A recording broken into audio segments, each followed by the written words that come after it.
Wednesday, April 15th, 2020 will go down as one of the most darkest days in WWE history. Vince McMahon had a conference call with all his superstars saying that there was going to be cuts and releases during the day, and we were all thrown off, and superstars, producers, refs, one ref got released every few seconds like it was money. 40 seconds later, this person's released. Another 40 seconds, another person's released from the WWE. It was sad that these guys are now jobless during this huge crisis going on with the virus. But we're going to go over it all right here in this very video. I decided not to talk about it during the AEW Dynamite review last night because I would get it all thrown off with it, and it would have been a long video. So I decided to make a video, one big video, talking about everything that happened yesterday.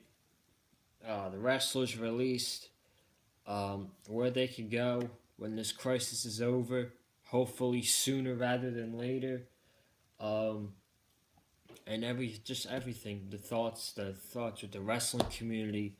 We'll talk about everything, but what a rough week this has been. And adding on top of that, today, WWE Hall of Famer Howard Finkel died. He'll go down as one of the best ring announcers in WWE history.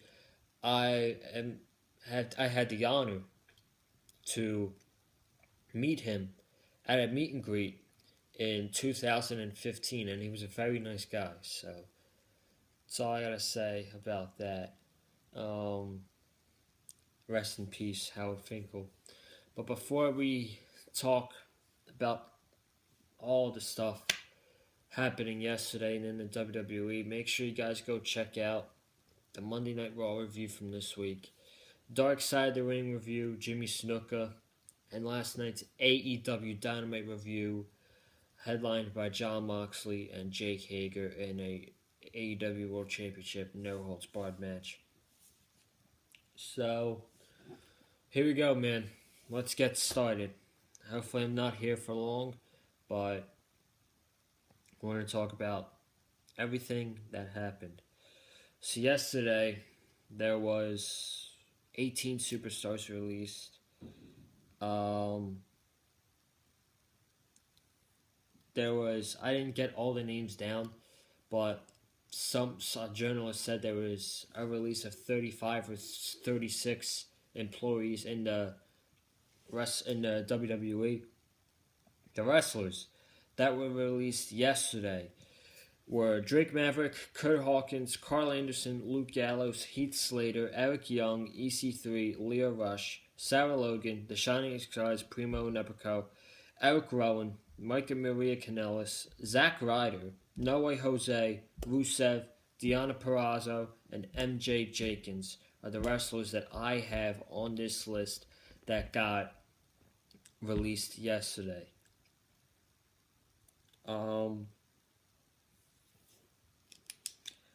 Producers that got released yesterday: Lance Storm, Shane Helms, Dave Finlay, Sarah Stock, Billy Kidman, Scott Armstrong, Sean Daivari, Pat Buck, Mike Rotunda, of all people, freaking Bray Wyatt's father, released, and Kurt Angle. Now, I want to talk about the producers first. Referees: Mike Chioda, a 30-year official in the WWE who started in 1989, released. That is unbelievable. They got rid of Mike Chioda, who's been with that company for 30 years now. And then writers, I wrote down Andrea Lissenberger. She was the head of the Mandy Rose Otis storyline. So we don't know who's writing that story anymore. But let's talk about the producers first.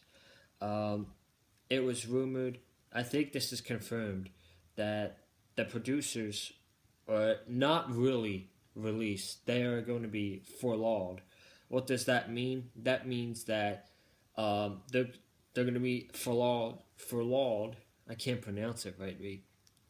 Starting April 18th, which is on Saturday, and they said that the end date is July 1st. Now that could change. That could change. I read this. This was according to Wrestling Inc.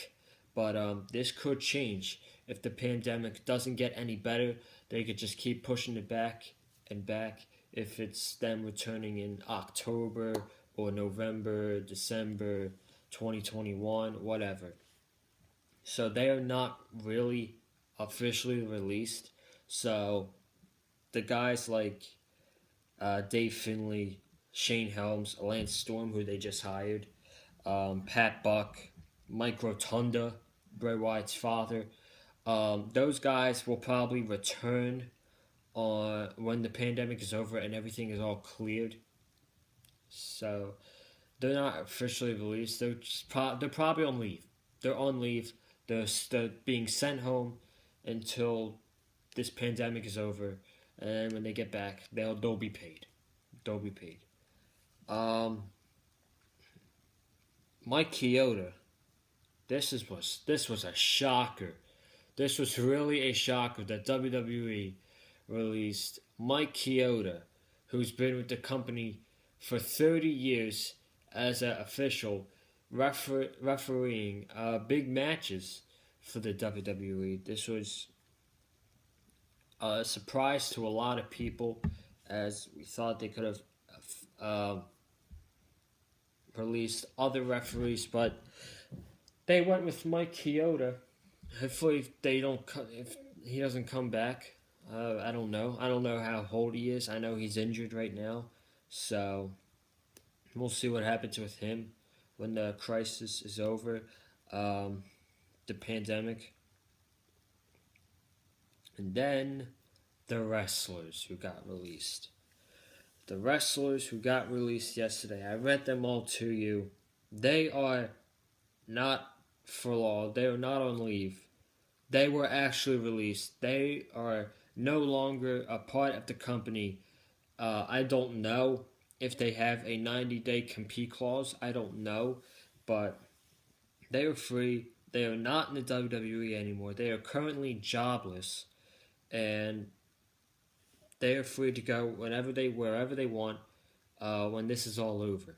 So I have a feeling that some of them will go to other companies, and some of them will eventually re-sign with the company when this is all over and WWE can bring them back in and pay them their money, because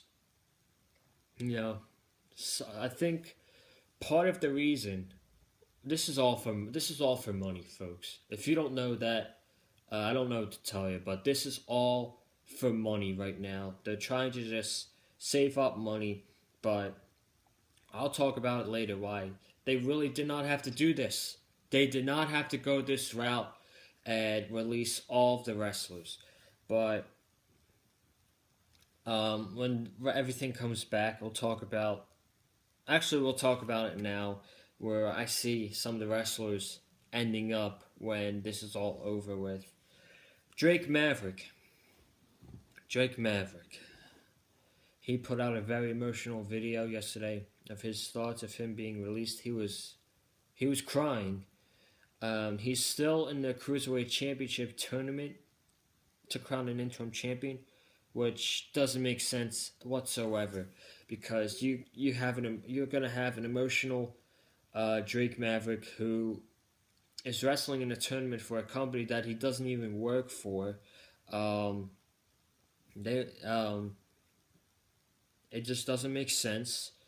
He's probably doesn't have his mind into it, and he could hurt himself or hurt his opponent. So it's not really safe to put him in the tournament. But I was very emotional when I listened to his video that he posted on Twitter. He was crying. He was really emotional. You could tell that this job meant the absolute world to him, and for him to get that phone call and for Vince to say, "You're being released," he's probably heartbroken. But when this is all over, I see Drake Maverick coming back to WWE. He loved that job. He probably loved the company. So I see him coming back. Kurt Hawkins, I think Kurt Hawkins is fine. He's got his own wrestling school, Creative Pro, so he could just go back there. Luke Gallows and Carl Anderson. These guys are 100% going to New Japan Pro Wrestling. Carl Anderson posted a teaser today on his Twitter that he was going back to Tokyo, and he had a video of Machine Gun. So Carl Anderson and Luke Gallows are at 100% going back to New Japan Pro Wrestling, and they're going to pick up right where they left off. Heath Slater, I really don't know. I guess probably the indie scene, make a few good appearances on the independent scene. Eric Young, Impact Wrestling probably. EC3. EC3. If I'm AEW, I'm picking up EC3. EC3 is a very talented man. He's got a lot of charisma, as we saw when he was in NXT in this feud with the Velveteen Dream. He showed how much charisma he had, and they brought him up way too early. And apparently, they dropped the ball on him way too early. They did not care about him. They put him in squash matches, and he was in catering for a few good months. So that's that. WWE really dropped the ball on him. I feel bad for EC3 now, but when this is all over, I don't feel bad for EC3 because he's going to find a job easily. He's so talented. I see EC3 going to AEW, to be honest. He fits the AEW formula, in my opinion, if you know what I mean. He's got the character, he's got the charisma. The man could probably cut a great promo like he did yesterday on his Twitter, changing his character. And he'd be great. He'd be great for AEW, and he'd make AEW better, in my opinion. Leo Rush. I don't know why WWE released him. He is friggin' so talented. He's unbelievable. He's great at what he does. He's another dude that AEW should pick up. Leo Rush. He's very, very talented. He's great at what he does, just like I said, and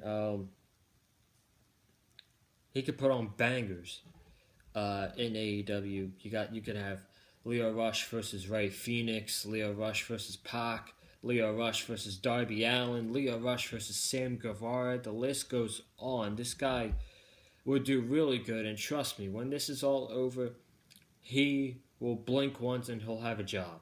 This guy is that talented. He'll have a job easily. Sarah Logan. I really don't know. I don't know about Sarah Logan. Depending if they release the Viking Raiders or not. I don't think they will. But maybe she'll come back to WWE. I really don't know. I really don't know what the future holds for Sarah Logan. Primo and Epico, the Shining Stars. They can go to their promotion in Puerto Rico with their father for all I care. I don't care about them. Eric Rowan. I really don't know about Eric Rowan. I could see Eric Rowan going to Impact Wrestling as like a big guy that they have. I can also see Eric Rowan joining the Dark Order in AEW with Luke Harper or Brody Lee. My apologies. I did not mean to say that. I'm used to having him paired with the former Luke Harper, but I can see Eric Rowan going to Impact. I could see Eric Rowan being in the Dark Order, for all we know. Mike and Maria Kanellis. It's backfired right in their face. Mike wanted to leave WWE, but I guess they felt pressured and they took those comfy 5-year deals from Daddy Vince. So, I have no idea where they're going. They're probably going to Impact. They're probably going back to Impact for all I know. Zack Ryder. Cody posted a big message on his Instagram talking about Zack Ryder and his career in WWE and hoping for the best for him. And Zack Ryder is currently the #1 merchandise seller on Pro Wrestling Tees, which is awesome to see. I might buy a shirt myself just to support him for this tough time. But when all things clear, Zack Ryder, after what I heard from Cody and his tweet and his post on Instagram, I could see Zack Ryder going to AEW definitely right now. No Way Jose, no idea. I have no idea. Rusev is another man who could be going to AEW. If there was one person that AEW should really pick up from this list of talent that got released yesterday, my #1 option would be Rusev. The man is really underrated in the ring. Very, very talented. Great on the microphone. And he has so much charisma. He has ridiculous amount of charisma. The man is really, really good. The reason the wrestling community started to shit on him in late 2019 was because of the horrible storyline he was in with Bobby Lashley and Lana. That's why we were upset with him and we didn't like what he was doing, and we were talking trash about him for about 4 months, because that's how long this feud was. This feud was for 4 months, and it really hurt Rusev, and it made him look like a loser at the end of the feud. And this was the feud that clearly wrote him off television, and now he's released.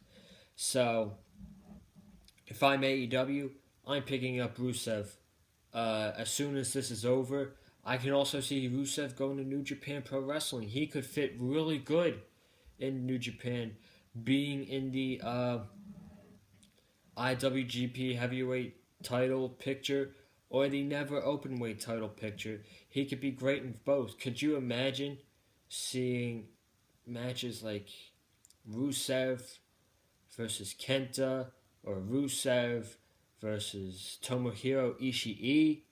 That could be great, great matches for the Never Openweight division in New Japan. And then MJ Jenkins, no idea. Probably the Indies. Now,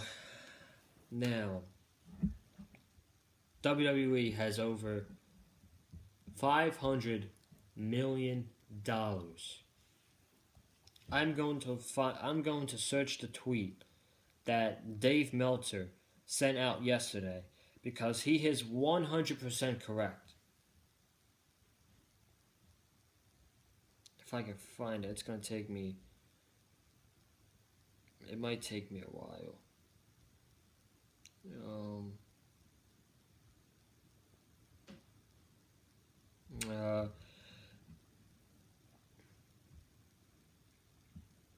One of the tweets he sent out was, people who don't understand the difference between a company making a huge profits and companies losing money when it comes to reactions or cuts is mind-boggling. I agree.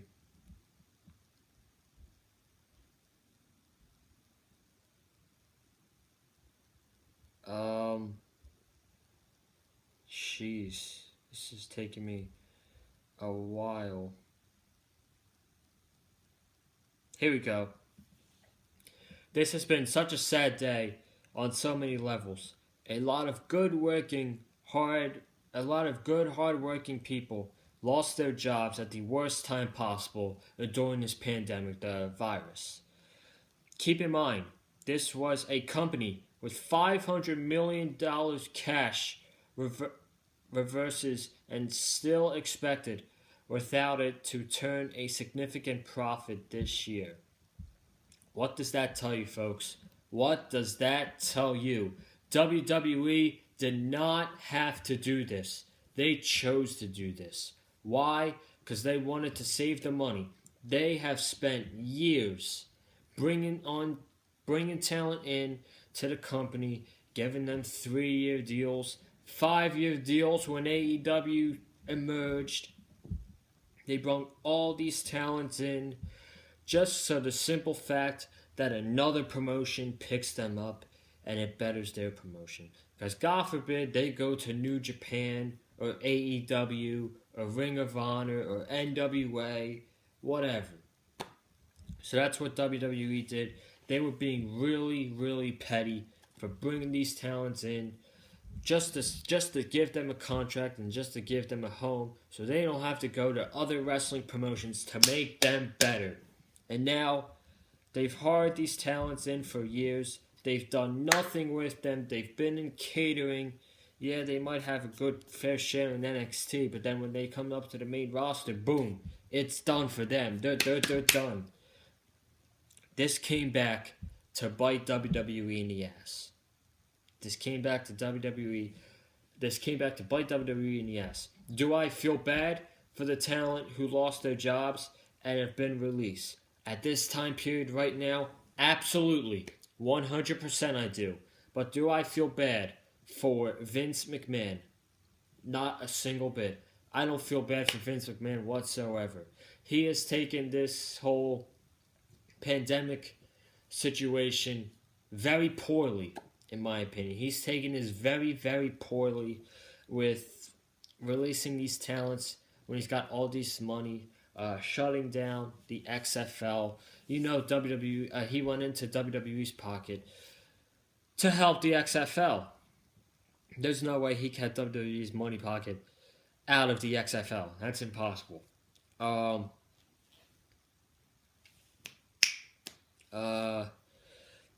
then being an essential business, doing live shows during this crisis we got going on, and having the Florida governor say that they're an essential business and they can film. How do you feel for those guys that were considered essential business? You know, Kurt Hawkins, Heath Slater, Sarah Logan, Eric Rowan, No Way Jose. All of those men and women were essential businesses. Were an essential business. And now, 2 days later, they've been fired. Imagine being No Way Jose. Being recognized as an essential business, coming in to tape on Monday, have a match with Bobby Lashley, and lose in 2 minutes. He probably got a nice payday out of that.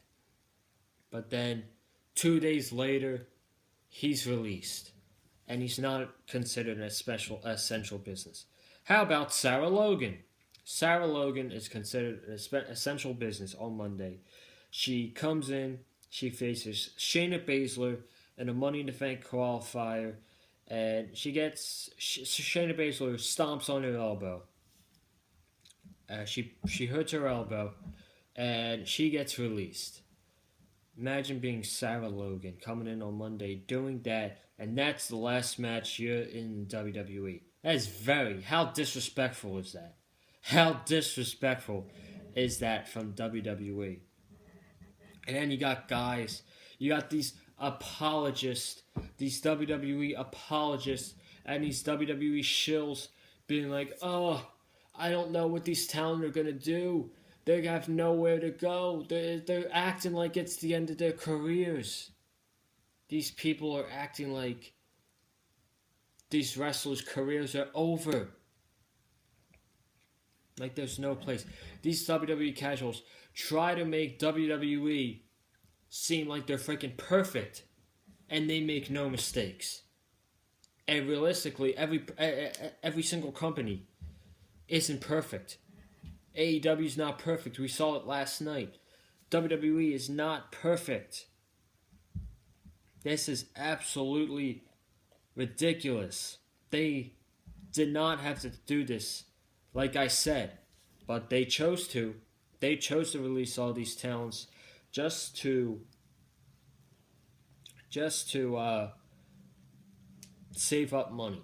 And then how about all the money that they've wasted on part-timers instead of investing their time and their money into the current roster? Goldberg, $3 million. Brock Lesnar, $10 million. I'm sure Undertaker's making a few million. John Cena's making a few million. Cain Velasquez, Tyson Fury, all these guys who came in from the WWE and made a few $1,000,000. Tyson Fury made $12 million for his match at Crown Jewel against Braun Strowman. WWE wasted $12 million on Tyson Fury. That is sickening. That is sickening, folks. My God. This has to be one of the saddest, darkest days that happened yesterday in WWE history. Luckily, there hasn't been any more talent that got released from the company, and I'm glad that they didn't. These men and women will find jobs, I promise you. After this is all over, these women and men are really talented, like Leo Rush and EC3 and Gallows and Anderson and Deonna Purrazzo and Drake Maverick and Zack Ryder and Rusev. They'll all find promotions to go to, or they'll come back to the WWE. They're gonna be fine, but I guess the best way to support them right now is to buy a t-shirt on Pro Wrestling Tees, which I might do tonight or this weekend. I'm not sure, but that's my thoughts on all the releases that happened in WWE yesterday. Again, I'll say this one more time before I get out of here. I feel bad for the talent. I 100% feel bad for the talent. But do I feel bad for Vince McMahon and doing this? Absolutely not. I don't. I'm getting out of here. Thank you guys for watching this video. If you haven't already, subscribe right here on the Big Fight Field channel. Comment down below what you think of all of this, man. This is really crazy, chaotic. I want to know all your opinions on the releases and all that stuff. Like this video with the super kick. Follow me on Twitter at Colin_Joseph. You can follow me on Instagram at Colin_Joseph. And you can follow Eddie on Twitter at Eddie Mullins 515. Guys, I'm getting out of here. If there is any more releases, or hopefully there's not, but if there's like any more releases this week in the WWE, I will have coverage for it either on the weekend, probably on the weekend, because I got SmackDown tomorrow. So that's that, and I'm getting out of here. Have a good night, guys, and most importantly, stay safe.